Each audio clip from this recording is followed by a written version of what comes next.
이제 수요 기도회로 하나님께 나아가겠습니다. 모두 자리에서 일어나셔서 찬송가 1장을 찬양하시겠습니다.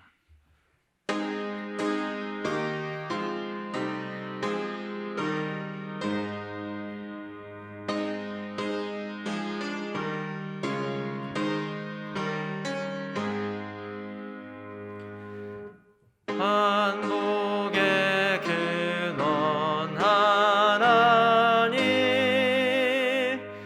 온 백성 찬송 드리고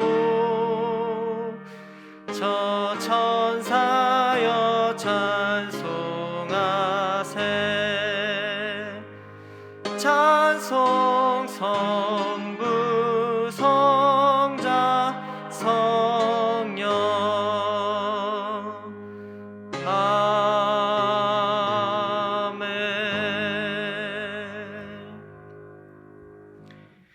온 우주를 지으시고 이 땅을 여전히 통치하시는 하나님 아버지, 오늘도 우리가 그 하나님의 다스리심에 감응하여 예배의 자리에 나왔습니다. 우리와 함께 하시는 하나님 아버지, 오늘 예배를 통하여 하나님의 능력을 볼 수 있기를 원합니다. 하지만 그 능력을 오해하지 않게 하시고 그 오해가 내 욕망을 채우지 않게 하소서. 부디 하나님을 더 깊이 아는 데 힘쓰게 하옵소서. 그리하여 하나님을 사랑하는 일과 타인을 사랑하는 일이 분리되지 않으며 분리될 수 없다는 사실을 깨닫게 하옵소서.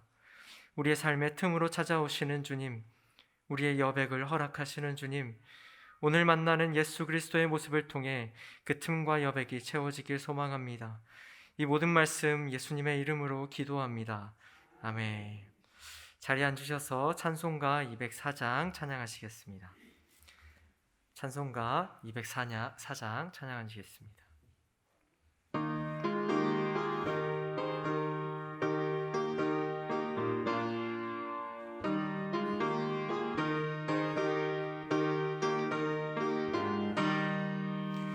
주의 말씀 듣고서 준행하는 자는 반석 위에 터닫고 집을 지음 같아. 비가 오고 물 나며 바람 부딪혀도 반석 위에 세운 집 무너지지 않네. 잘 짓고 잘 짓세, 우리 집 잘 짓세. 만세 반석 위에다 우리 집 잘 짓세. 주의 말씀 듣고도 행치 않는 자는 모래 위에 터닫고 집을 지음 같아. 비가 오고 물 나며 바람 부딪힐 때 모래 위에 세운 집 크게 무너지네. 잘 짓고 잘 짓세, 우리 집 잘 짓세. 만세 반석 위에다 우리 집 잘 짓세. 세상 모든 사람들 집을 짓는 자니 반석 위가 아니면 모래 위에 짓네. 우리 구주 오셔서 지은 상을 줄 때 세운 공로 따라서 영영 상벌 주리. 잘 짓고 잘 짓세, 우리 집 잘 짓세. 만세 반석 위에다 우리 집 잘 짓세. 오늘 하나님께서 우리에게 주시는 말씀은 신명기 5장 22절에서 27절까지 말씀입니다. 구약성경 270쪽에 있습니다. 신명기 5장 22절에서 27절까지의 말씀입니다. 구약성경 27쪽에 있습니다. 우리 같이 교독하겠습니다. 제가 22절을 먼저 읽겠습니다. 여호와께서 이 모든 말씀을 산 위 불 가운데 구름 가운데 흑암 가운데에서 큰 음성으로 너희 총회에 이르신 후에 더 말씀하지 아니하시고 그것을 두 돌판에 써서 내게 주셨느니라.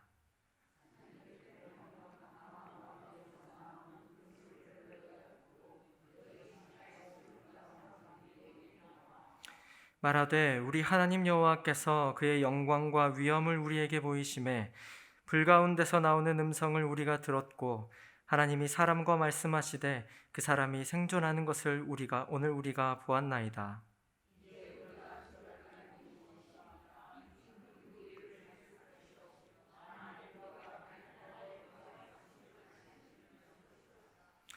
육신을 가진 자로서 우리처럼 살아계시는 하나님의 음성이 불 가운데서 바람을 듣고 생존한 자가 누구니이까?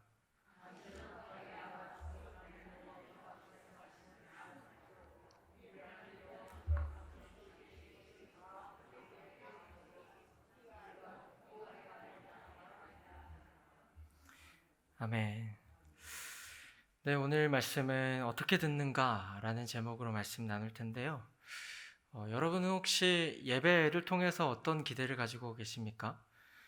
우리가 주일에 예배를 나오고 또 오늘 평일날 오전에 주님 전에 나와서 예배에 참여하는 그 기대가 각자 다를 수도 있겠다는 생각도 듭니다. 어떤 특별한 배움을 원하는 분도 계실 거고요. 친밀한 교제를 원하는 분들도 계실 겁니다. 그런데 우리가 각자의 상황에 따라 다른 기대들을 가지고 있지만 그 기대들이 채워지지 아니할지라도 만약에 우리가 이 예배를 통해서 하나님을 만나는 경험이 있다면 그 다른 것들이 채워지지 않아도 만족할 수 있겠다 싶기도 합니다. 특히 요즘처럼 코로나 시대 때문에 우리가 특별한 교제를 하지 못하고 있죠. 저는 친밀한 교제에는 먹을 것이 빠지면 안 된다고 생각하는 사람 중에 한 명인데 예수님도 이제 그러하셨죠.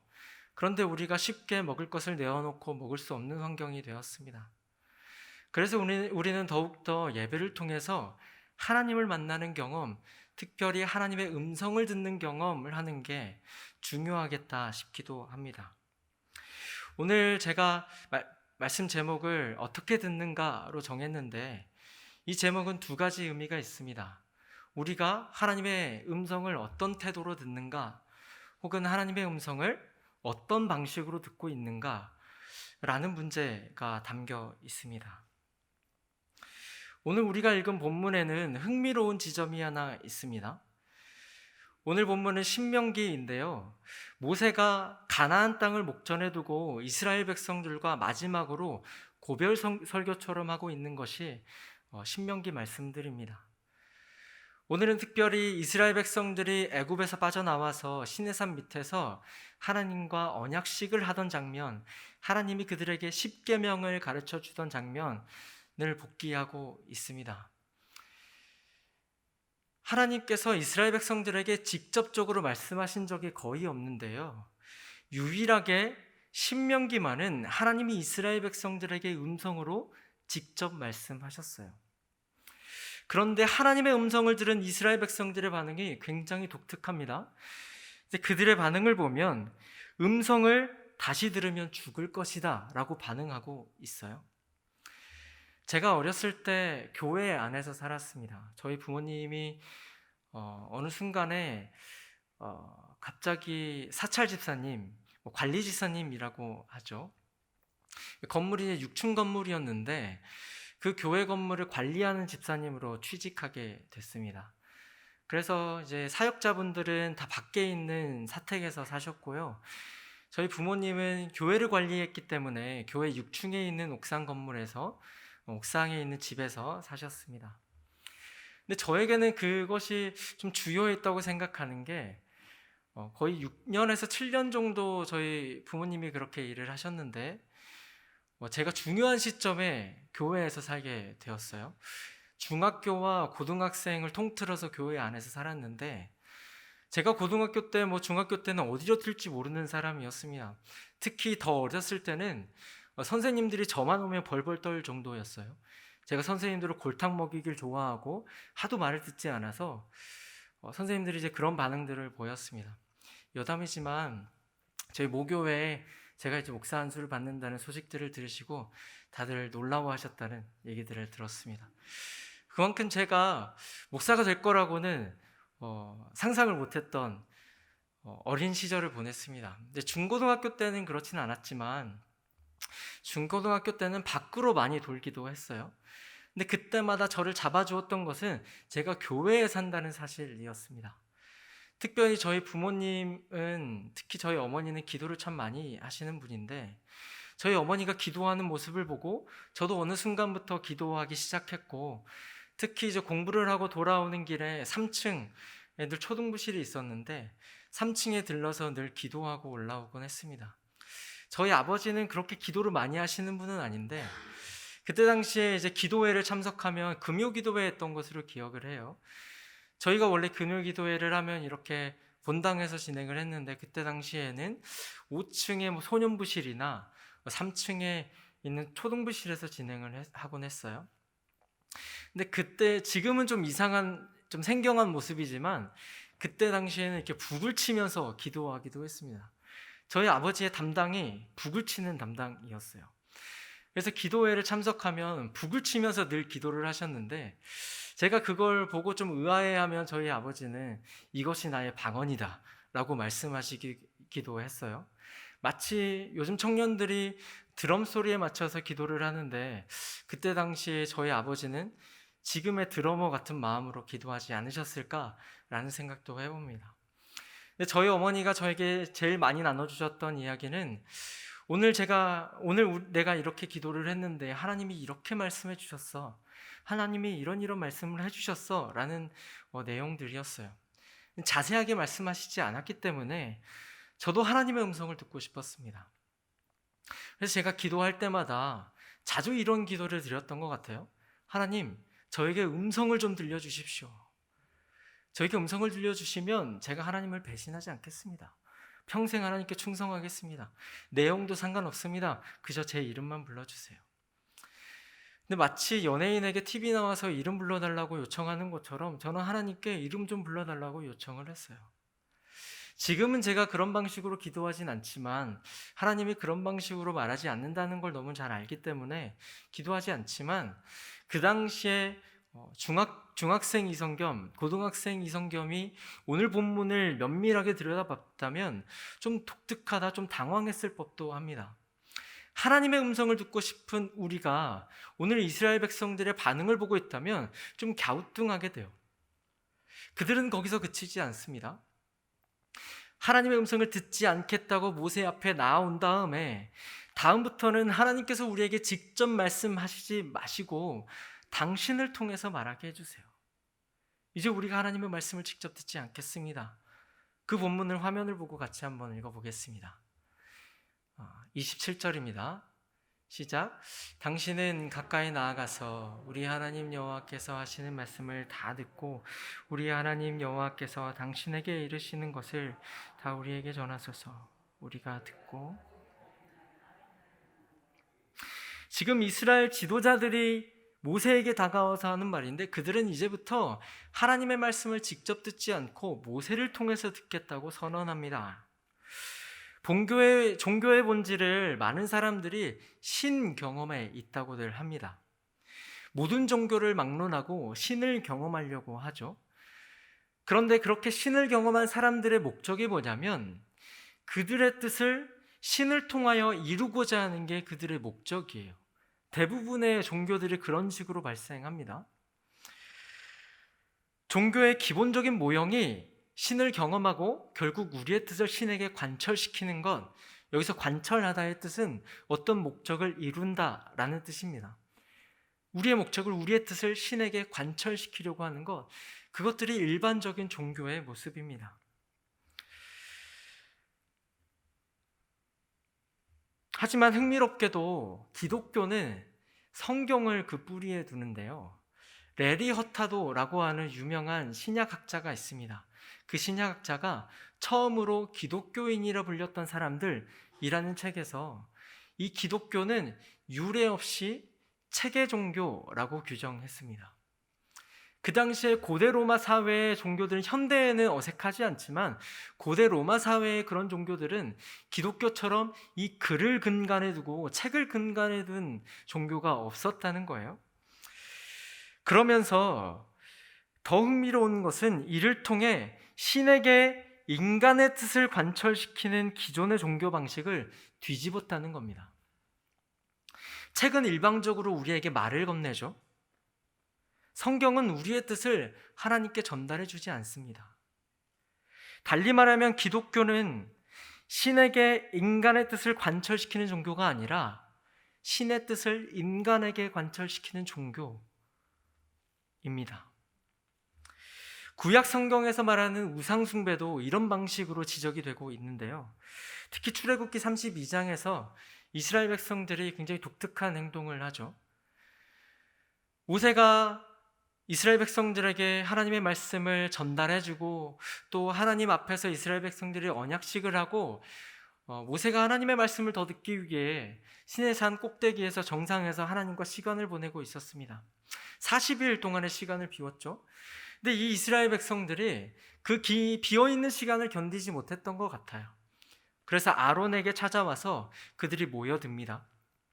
이스라엘 백성들이 자발적으로 모였을 때는 좀 불길한 마음이 들어요. 불길한 생각이 들어요. 성경 여러 곳에서 이들이 자발적으로 모이면 좀 이상한 행동을 많이 합니다. 그러더니 아론에게 이런 요구를 하는 거예요. 우리를 인도할 신을 만들어내라 요구합니다. 그래서 아론이 금송아지를 만들어내는데 그제서야 이 이스라엘 백성들이 안정감을 느껴요. 그래서 출애굽기 24장과 32장을 비교해 보면 좀 독특합니다. 왜냐하면 출애굽기 24장에서 이스라엘 백성들이 하나님이 말씀하신 거 우리가 지키겠습니다라는 서약식을 하거든요. 근데 그 서약식의 표현들이 고스란히 32장에서 반복되는데 바로 금송아지 앞에서 반복이 돼요. 그러니까 하나님 앞에서 했던 그 언약식이 그대로 금송아지 앞에서 재현되고 있는 거죠. 그들은 모세가 자리를 비우자 하나님이 자리를 비웠다고 생각하고 신을 만들어냈습니다. 그리고 자신들의 목적은 안정감을 느끼기 위함이었어요. 그래서 그들은 그들의 뜻을 신을 만들어내고 신에게 관철시킵니다. 성경은 그것을 우상숭배라고 말해요. 호세아 선지자는 이걸 음행이라고 얘기하죠. 그리고 그것을 통하여 얻게 되는 것들을 음행의 값이라고 얘기합니다. 예언자들이 자주 지적하기도 하지만 이스라엘 백성들이 우상숭배를 할 때는 자신들의 뜻을 신을 통해서 이루고자 하는 욕망이 있습니다. 특별히 호세아서에서는 물질의 욕망이 드러나는데요. 우리의 물질적인 풍요를 보장해 줄 수만 있다면 그것이 바알 신이든 아세라 신이든 여호와 신이든 아무런 상관하지 않는 모습을 보여줍니다. 자신의 욕망을 보장해 줄 수만 있다면 말이죠. 호세아는 그것을 음행이라고 분명하게 말합니다. 아브라함의 이야기를 한번 살펴보죠. 아브라함의 이야기 마지막 즈음에는 논란이 많은 본문이 등장합니다. 어느 날 갑자기 하나님께서는 아브라함에게 이해할 수 없는 지시를 내리는데요. 창세기 22장 1절에서 2절 말씀을 우리 같이 한번 읽어보겠습니다. 시작. 그 일이 있은 후에 아브라함 그를 부르시되 아브라함아 하시니 그가 이르되 내가 여기 있나이다. 여호와께서 이르시되 내 아들 내 사랑하는 독자 이삭을 데리고 모리아 땅으로 가서 내가 내게 일러준 한 산 거기서 그를 번제로 드리라. 아멘. 독자 이삭을 제물로 바치라는 지시를 받습니다. 그런데 아브라함은 그 지시를 받고 아무 말도 하지 않고 다음날 일찍 일어나 짐을 챙기고 길을 떠납니다. 그러더니 3일 동안 아무 말도 하지 않아요. 3일 길을 걸으면서 아무 말도 하지 않고 하나님께서 지시하신 땅으로 갑니다. 근데 여기에서 그 일이 있은 후에라고 얘기하는데 그 일은 무엇일까요? 바로 앞장에서 등장하는데 아브라함이 또 다른 자녀였던, 또 다른 아들이었던 이스마엘을 광야로 내쫓아버린 상황이었습니다. 그러니까 아들을 서서히 죽어갈 수밖에 없는 광야로 내몬 것이었어요. 이게 아브라함에게는 굉장한 고통이었을 겁니다. 그런데 하나님께서 내 사랑하는 독자라고 얘기했을 때 어쩌면 아브라함은 그 고통스러운 사건을 생각했을지도 모르겠어요. 그리고 뒤에 등장하면 하나님께서 내가 너에게 지시하는 산이라고 말하는데, 이 표현에서 아브라함은 어쩌면 하나님과 여정을 시작했던 그 첫 시작을 생각했을지도 모릅니다. 그가 고향 땅을 떠나올 때 하나님께서는 내가 너에게 지시할 땅으로 가라고 말씀하셨죠. 어쩌면 이 명령은 아브라함의 전 생애를 돌아보게 했을지도 모르겠어요. 침묵하며 그 전 생애를 돌아보면서 어쩌면 하나님과 산전수전 다 겪은 그 이야기들을 상기했을지도 모르겠습니다. 많은 이들은 아브라함에게 한 이 하나님의 명령, 이 사건을 단순히 하나님께서 아브라함을 시험하셨고 아브라함이 그 시험을 통과했습니다. 아브라함이 순종했습니다. 이것이 믿음과 순종의 힘입니다. 라고 단순히 도식화시켜버립니다. 그런데 그렇게 간단하게 설명할 수가 없어요. 왜냐하면 아브라함이 첫 시작할 때부터 하나님을 그렇게 잘 이해하고 있진 않았을 테니까요. 아브라함은 몇십 년간 하나님과 같이 동행하면서 때로는 실수하기도 하고 때로는 위험에 처하기도 하고 때로는 하나님의 방식대로 선택하기도 하면서 하나님이 자신을 어떻게 인도하는지, 하나님이 자신과 어떻게 함께하는지 경험했을 겁니다. 그 경험들이 차곡차곡 쌓여서 하나님과의 우리가 상상할 수 없는 신뢰의 관계를 쌓아갔을 겁니다. 그 신뢰 관계의 정점에 있는 이야기가 오늘 본문입니다. 성경은 오늘 본문을 통해서 하나님의 목적을 분명히 드러내고 있는 것 같기도 합니다. 하나님의 뜻을 인간에게 관철시키는 것, 그것이 바로 하나님께서 우리에게 원하시는 모습이라는 걸, 그리고 바로 기독교의 정수가 거기에 있다는 걸 말하고 싶은 것 같기도 합니다. 그도 그럴 것이 아브라함이 도착해서 하는 말을 한번 보십시오. 그 말들이 뭔가 하나님을 다 알고 있진 않지만 뭔가 알고 있는 사람처럼 행동합니다. 종들에게 이렇게 말하죠. 분명히 이삭을 바치라고 얘기했는데, 바칠 준비까지 했는데 아브라함이 이렇게 말합니다. 종들에게 내가 올라갔다가 내 아들과 같이 돌아오겠다라고 말합니다. 그리고 나서 이삭이 어렵게 꺼낸 그 질문에, 아버지, 이 땔감과 불은 있는데 재물은 어디에 있죠? 라는 질문에 재물은 하나님께서 준비하실 거야 라고 말합니다. 뭔가 알고 있는 것 같기도 하죠. 이 아브라함은 굉장히 독특한 인물입니다. 처음에 하나님을 전부 알지 못했겠지만 어느 지방의 한 신 정도로 생각했을지도 모르겠어요. 어쩌면 자신의 안정을 보장해줄, 자신과 함께해줄, 자신의 뜻을 이루어줄 한 지방의 신으로 생각했을지도 모르겠습니다. 그런데 점점 시간이 지나면서 이분이 온 우주의 왕이시며 주인이시라는 사실을 깨달아갔을 거예요. 그래서 아브라함이 오늘 이런 모습을 보일 수 있었을지도 모르겠다는 생각을 합니다. 다시 오늘 본문으로 돌아와 보죠. 신의 뜻을 인간에게 관철시키는 종교의 독특성을 고스란히 드러내고 있는 본문입니다. 만약 기독교가 일반 종교였다면 지금 이 순간을 두고두고 기록하고 두고두고 기념했을 겁니다. 하나님이 우리에게 직접 말씀하신 사건, 어쩌면 이것을 강조하고자 했다면 하나님께 더 요구했을지도 모르겠어요. 더 자주 말씀해 주세요. 하나님의 음성을 더 듣는 경험을 우리에게 주세요 라고 요구했을지도 모릅니다. 하지만 그들은 더 이상 들려주지 말라고 말합니다. 오늘의 말씀의 제목은 어떻게 듣는가입니다. 이 어떻게 듣는가의 질문에 한 가지 이야기로 우리에게 답을 해주고 있는데요. 성경은 신의 음성을 들은 경험 자체에 강조하고 있지 않습니다. 오히려 그 신의 음성이 어떤 음성이며 그 음성을 인간에게 관철시키는 지난한 과정들을 계속해서 소개하고 있습니다. 성경이 그런 이야기들을 가득 담고 있죠. 그러니까 이스라엘 백성들은 이제부터 모세를 통해서 듣겠다는 거예요. 그래서 하나님께서는 이스라엘 백성들에게 이 이후로는 선지자들을 통해서 말씀하십니다. 선지자들을 통해서 말씀하신다는 것은 어떤 의미일까요? 우리에게는 책으로, 글로 말씀하신다는 의미입니다. 실제로 예수님도 선지자의 글이라고 언급하시기도 하셨죠. 그리고 누가복음에 보면 예수님께서 처음 사역을 시작하실 때 마치 사명 선언문을 읽듯이 이사야서를 읽습니다. 예수님은 그 구약 성경의 글에서 하나님의 음성을 들었던 것이 틀림없습니다. 하나님의 음성을 그렇게 듣고 예수님의 사명을, 소명을 거기에서 확인했을 테죠. 초기 기독교 중심에는 바로 책이 있었습니다. 영어로는 텍스트라고 하고 바로 글이라고 하죠. 구약을 포함해서 기독교 문헌을 봉독하고 쓰고 필사하고 보관하고 전수하는 일이 초기 기독교 형성의 그 중심에 있었습니다. 그 두드러지는 활동이었어요. 이는 고대 유대교 집단을 제외하고는 고대 로마의 종교에 이런 현상이 나타나는 종교가 없습니다.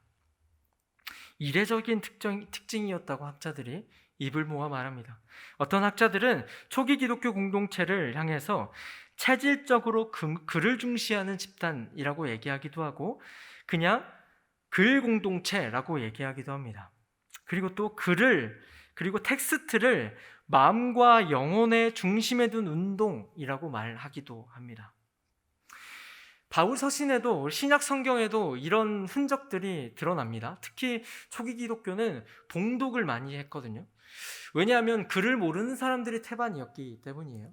그래서 어떤 공동체가 세워지기 위해서는 한 명이라도 글을 읽을 수 있는 사람이 있어야만 했습니다. 디모데전서 4장 13절에서 바울은 이렇게 얘기하기도 하죠. 공동체가 함께 성경을 읽는데 전념하라. 여기서 말하는 성경은 구약 성경입니다. 또 계시록 1장 3절은 같이 한번 읽어보면 좋겠습니다. 시작. 이 예언의 말씀을 큰 소리로 읽어주는 자가 복이 있으며 듣고 그 안에 기록된 것을 지키는 이들이 복이 있다. 계시록의 저자도 이 글을 읽는 것이 얼마나 중요한지, 이 공동체를 세워가는데 얼마나 중요한지 말해줍니다. 이것은 초기 공동체를 형성하는데 글을 봉독하고 성경뿐만 아니라 기독교의 문헌을 봉독하는 일이 얼마나 중요했는지 보여주는 흔적입니다. 그리고 골로새서에서는 바울이 골로새에게 보낸 편지인데 그 편지를 라오디게아인들의 교회에도 읽어주라고 얘기하기도 합니다. 아마도 이 신약 성경에서 바울 서신이 신약 성경으로 받아들여질 수 있었던 가장 큰 이유 중에 하나는 바울이 그것을 강조했기 때문이라는 생각도 들어요. 본인이 쓴 편지를 돌려 읽고 필사하고 전수하는 일에 전념했을지도 모르겠습니다. 시간을 지나 왜 중세교회가 타락하기 시작했나요? 하나님의 음성이 담겨 있는 이 책을 한 특정 부류가 독점했기 때문입니다. 로마 시대나 중세 시대나 일반 사람들이 글을 모르는 건 매한가지였어요. 그런데 중세교회의 가장 큰 패착 중에 하나는 회중들이 알아들을 수 없는 언어로 말하기 시작했다는 거예요. 처음에 라틴어로 얘기하다가 라틴어가 점점 죽은 언어가 되어갔는데 그 언어를 고수했다는 겁니다. 그래서 그 중세교회는 더 이상 내용은 없고 그냥 말하는 행위만 남게 되었습니다. 행위만 남았다는 거예요. 그래서 그 중세교회가 타락하기 시작합니다. 개혁교회의 특징도 회중들이 알아들을 수 있는 언어로 번역하기 시작할 때 세워지기 시작했죠. 예수님께서 바리새인들에게 강력하게 지적했던 것은 그들이 껍데기만 남았기 때문이었어요. 내용은 없고 그들의 행위, 그들의 껍데기, 그리고 의식들만 주구장창 해왔기 때문에 예수님이 그들을 비난했습니다. 특히 성전을 비난할 때는 껍데기만 남아버린 성전을 비난했고 그 성전이 무너질 거라고 말씀하셨죠. 그리고 예수님이 마지막에 기도했던 것을 기억하십니까? 마지막 목전에서, 그 십자가의 목전에서 나의 뜻대로 마옵시고 아버지의 뜻대로 하옵소서. 그 탄성은, 그 기도의 탄성은 신의 뜻을 인간에게 관철시키고자 하는 성경의 뜻, 그리고 이 기독교의 정수가 고스란히 담겨져 있습니다. 제가 한번 사역을 첫 시작하기 전에 이야기를 나눈 적이 있는데요. 제가 이제 목사 안수를 앞두고 많은 분들이 목사 안수 받기 전에 일주일 동안 어디 가서 기도하고 와야 되는 거 아니냐, 진짜 이 길이 맞는지 확인해야 되는 거 아니냐, 이런 얘기들을 많이 해주셨어요. 그리고 또 목사 안수 받는 기분이 어때요? 라고 이제 물어보시기도 하고요. 그런데 그때마다 제가 했던 말씀이 있습니다. 크게 달라질 거 없습니다. 왜냐하면 제가 첫 사역을 시작할 때 저의 깨어짐을 크게 경험했기 때문입니다. 첫 사역을 시작할 때 제가 나의 뜻을 하나님을 통해서 관철시키고자 하는 욕망이 강하게 드러났습니다. 내 마음에 차는 교회, 하나님이 부르시는 교회가 아니라 내 마음에 차는 교회, 내 생계를 책임져 줄 수 있는 교회, 그리고 사람들이 알아주는 교회를 가려고만 했습니다. 그게 좌절됐을 때 하나님 앞에 얼마나 괴로웠는지 모르겠어요. 그리고 그게 첫 사역을 시작할 때 드러나서 얼마나 다행인지 모르겠다는 기도를 많이 했습니다. 그래서 하나님 앞에, 하나님 이런저도 괜찮으시다면 하나님께서 원하시는 교회에 저도 가게 해주세요. 하나님께서 처음 제안하시는 교회에 바로 가겠습니다 라고 기도하고 그 교회에서 사역을 시작했습니다. 그래서 제가 그 교회에 직접 갔더니 그 교회에서 저를 면접 보고 그리고 저에게 같이 가자고 말씀하셨던 분이 전보영 목사님이시거든요. 그때 저의 면접을 보셨어요. 전보영 목사님이 이렇게 말씀하시더라고요. 저를 뽑는데 굉장히 힘들었대요. 왜냐하면 중간중간에 뽑히려고 하다가도 어그러지고 그도 그럴 것이 제가 갔던 그 시점이 뽑혔던 시점이 12월이었거든요. 12월은 굉장히 늦습니다. 보통 10월부터 11월에 결정이 나는데 12월까지 뽑히려고 했던 사람이 있었지만 계속 어그러졌다는 거예요. 그래서 노심초사했다가 제가 들어오게 된 것이죠. 근데 그런 과정들을 겪으며 저는 나의 뜻이 하나님께 관철되는 것이 아니라 하나님의 뜻이 나를 통해 관철되게 해달라고, 하나님의 뜻이 나를 통하여 이루어질 수 있는 그런 꿈을 꾸게 되었습니다. 물론 지금도 자꾸만 제 욕망이 드러나서 괴롭기는 하지만요. 물론 우리가 기도를 할 수 있습니다. 기도를 통해서 하나님께 우리의 마음을 전달하고 우리의 마음들을 토로하죠. 우리의 감정을 올려드립니다. 그때마다 하나님이 하나님의 특별한 감정을 우리에게 주시기도 하고 그 감정을 공유하기도 하죠. 그런데 하나님께서 우리에게 말씀하시는 주된 방식은 책을 통해서라는 거예요. 글을 통해서라는 거예요. 글은 우리에게 하나님의 뜻을 전달해 주지 않습니다. 제가 구약을 더 공부하기로 결정한 이유도 여기에 있습니다. 구약 성경은 우리의 시대와 너무너무 달라요. 우리나라 역사로 따지면 고조선 시대입니다. 고조선 시대가 역사로 잘 기록되어 있나요? 그렇지 않죠. 까마득한 옛날이죠. 성경의 시대와 우리의 시대가 달라도 너무 달라서 우리의 세계관과 우리의 문화로는 구약을 제대로 이해할 수가 없어요. 그래서 저는 하나님의 음성을 더 듣고 싶은 마음도 있고 하나님의 음성을 어떻게든 소화해내서 어떻게든 연구하고 어떻게든 들어서 성도들과 신자들과 나누고 싶다는 꿈을 매일 꿉니다. 우리 고등부 친구들에게도 어쩌면 위로의 메시지가 더 필요할지도 모른다는 생각이 듭니다. 그런데 저는 그들이 듣고 싶은 메시지보다 하나님이 성경에서 말하는 말을 해주고 싶어요. 물론 제가 하는 말이 다 정답이라는 건 아니지만 어떻게든 최대한 성경에서 말하는 바를 성도들과 그리고 우리 고등부 친구들과 나누고 싶습니다. 그래서 우리 공동체를 통하여 하나님의 뜻이 관철되는 역사를 끊임없이 보고 싶어요. 그 과정들을 보고 싶어요. 사랑하는 성도 여러분, 우리는 어떻게 듣습니까? 책은 우리의 뜻을 하나님께 전달해 주기보다 책은 우리에게 일방적으로 말을 건넵니다. 그리고 하나님께서는 그렇게 텍스트를 통해, 글을 통해, 성경을 통해 우리에게 말씀하십니다. 우리는 그렇게 듣습니다. 그리고 하나님께서는 인간을 통해 그 음성을 이루고자 원하십니다. 이것이 바로 신의 뜻을 인간에게 관철시키는 종교의 의미입니다. 이 시간 같이 말씀 생각하시면서 묵상하시면서 기도하시면 좋겠습니다. 같이 기도하실 텐데요. 그동안 우리가 하나님의 음성을 어떻게 듣고 있었는지 돌아보면 좋겠습니다. 우리는 진정 성경을 통해 말을 건네시는 하나님의 음성을 듣고 있나요? 성경 자체를 읽는 것, 그 읽는 행위 자체가 주문처럼 우리에게 영향을 미친다고 생각하지는 않으신가요? 그 내용을 연구하고 그 어떤 내용인지 마음에 품고 묵상하고 계신가요? 하나님은 책을 통하여 우리에게 말씀하십니다. 그 이야기 안에서 내 자리를 찾고 있으신가요? 그렇게 하나님의 뜻이 우리의 삶에 관철되는, 그러니까 하나님의 음성이 우리를 통해 이루어지는 경험들을 소망하고 계신가요?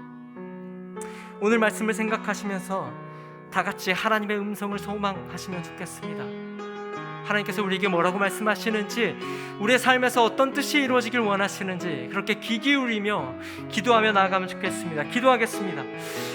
사랑의 주님, 감사합니다. 하나님 아버지, 하나님께서 우리에게 말을 건네시는 방식, 하나님께서 우리에게 주로 말씀하시는 방식은 책을 통해서라는 사실을 우리가 오늘 성경을 통해서 봅니다.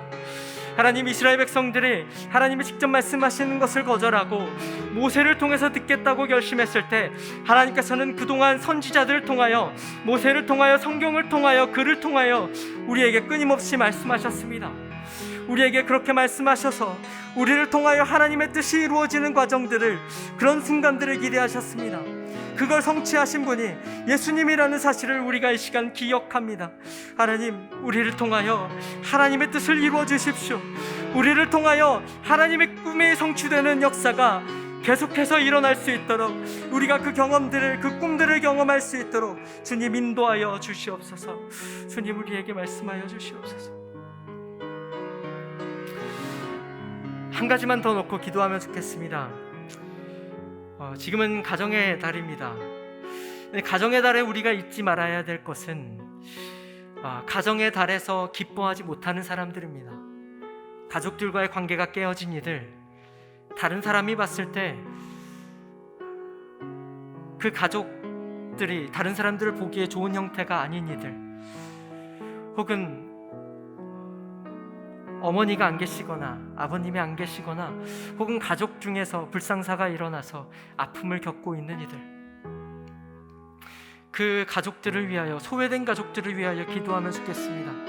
우리가 가정의 달에 우리만 기뻐하는 것이 아니라 그 소외된 가족들, 그들을 위하여, 그들을 돌아보고 그들의 삶을 함께하며 그들을 도울 수 있는 길을 찾을 수 있게 해달라고, 그렇게 그들을 생각하시면서 중보하며 기도하며 나아가면 좋겠습니다. 기도하겠습니다.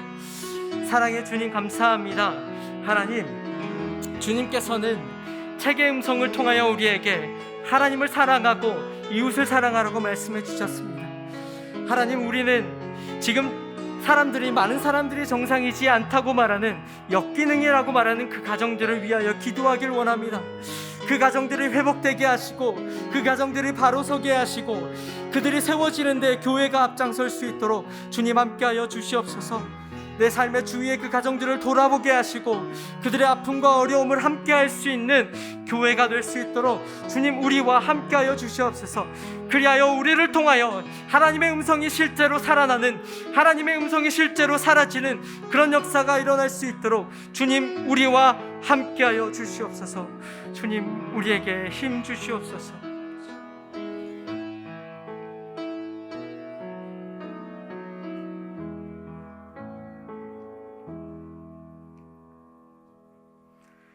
사랑의 하나님, 우리는 하나님 알기 원합니다. 하나님을 만나기 원합니다. 하나님의 음성 듣기 원합니다. 책으로 우리에게 말씀을 건네시는 주님, 오늘 그 말씀에 귀 기울이며 우리가 어떻게 듣는지 돌아봅니다. 늘 그 음성을 들으며 주의 백성들을 통해 하나님의 음성을 이루고자 했던 과정을 들여다보게 하옵소서. 그리하여 우리의 삶에 하나님의 뜻이 관철되는 경험을 하게 하옵소서. 감사하며 예수님의 이름으로 기도합니다. 아멘. 네, 몇 가지 광고 말씀드리겠습니다. 특수한 상황 때문에 교회의 여러 가지 사역들이 좀 변경되고 있습니다. 지금 성도님들과 컨택하는 또 대신방이 진행되고 있는데요. 비대면으로 진행되고 있습니다. 기억해 주시면 감사하겠습니다. 또 기도와 컨택하라는 운동을 하고 있는데 저희가 이제 골방 기도 그리고 이제 그 골방에서 기도할 수 있는 그 장소를 제공하고자 합니다. 주보를 참고하셔서 어떻게 운영되는지 참고해 주시고 우리 같이 힘써 기도하시면 좋겠습니다. 또 이웃과 컨택하라는 운동을 진행하고 있는데 또 어려움에 처한 이웃들을 저희가 돕길 원합니다. 그래서 이삭죽기연금 또 모금하고 있는데요. 성도님들 많이 참여해 주시면 감사하겠습니다. 이제 축도하심으로 예배를 마치겠습니다. 이제는 우리 주 예수 그리스도의 은혜와 하나님의 사랑과 성령의 교통하심이 오늘 주 앞에 모인 모든 성도들 머리 위에 영원히 함께 계시기를 간절히 축원하옵나이다. 아멘.